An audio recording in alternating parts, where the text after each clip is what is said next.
Les aventuriers de l'étrange. Louis Bénédy sur Sud Radio.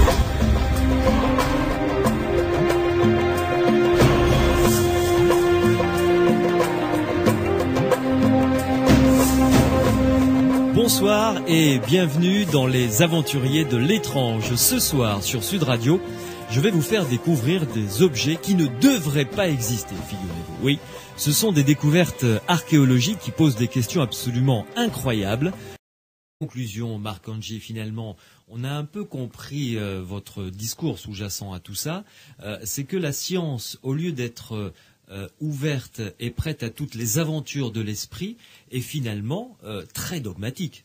De plus en plus, oui. À mon sens, elle l'est de plus en plus.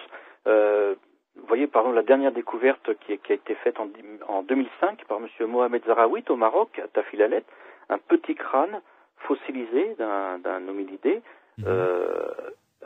Beaucoup de paléontologues que nous avons contactés, avec M. Zarawit, M. François de Sart du site du Serbie, auquel je collabore, nous ont dit qu'ils étaient très intéressés par cette découverte, mais qui refusaient de s'impliquer par peur du ridicule.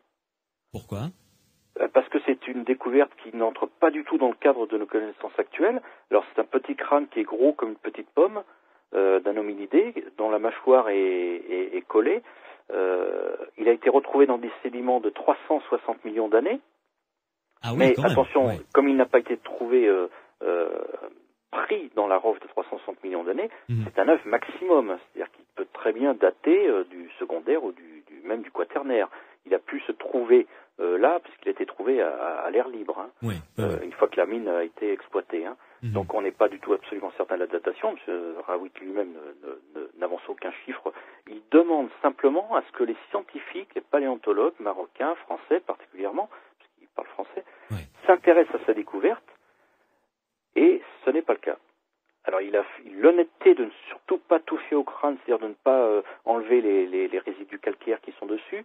Et, il a financé de ses propres deniers une étude tomographique qui est publiée sur le site du Serbie, hein, qu'on trouve dans le menu sur mon site également, hein, et qui montre que ce crâne a peut-être le cerveau est peut-être fossilisé à l'intérieur.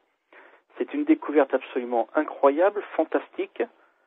Et par frilosité, les scientifiques ne veulent pas s'y intéresser, alors que ça les passionne. Et ils attendent, chacun dans leur coin, que quelqu'un d'autre fasse ce travail à leur place. Oui, qu'il y en ait un qui qui ait aille, le courage, qui ait l'audace Ouais. de s'avancer, de dire, ok, moi j'y vais, je vais faire une étude sur le terrain, et on va voir ce qu'on peut découvrir de tout ça. Oui, L'authenticité de ce crâne me paraît absolument indubitable.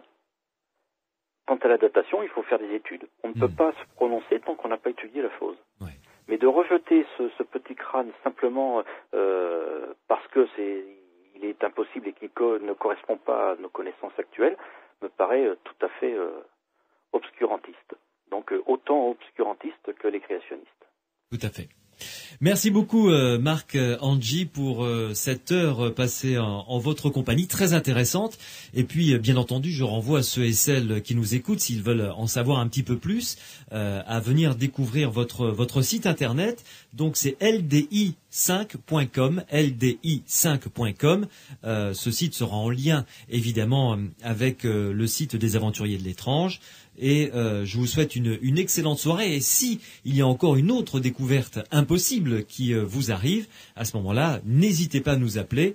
Vous serez le bienvenu dans les Aventuriers de l'étrange. Je vous remercie beaucoup et je souhaite bonne soirée à tout le monde. Merci à vous aussi. Merci. Au revoir, Marc Angie. Au revoir. Les aventuriers de l'étrange. Louis Bénédy sur Sud Radio.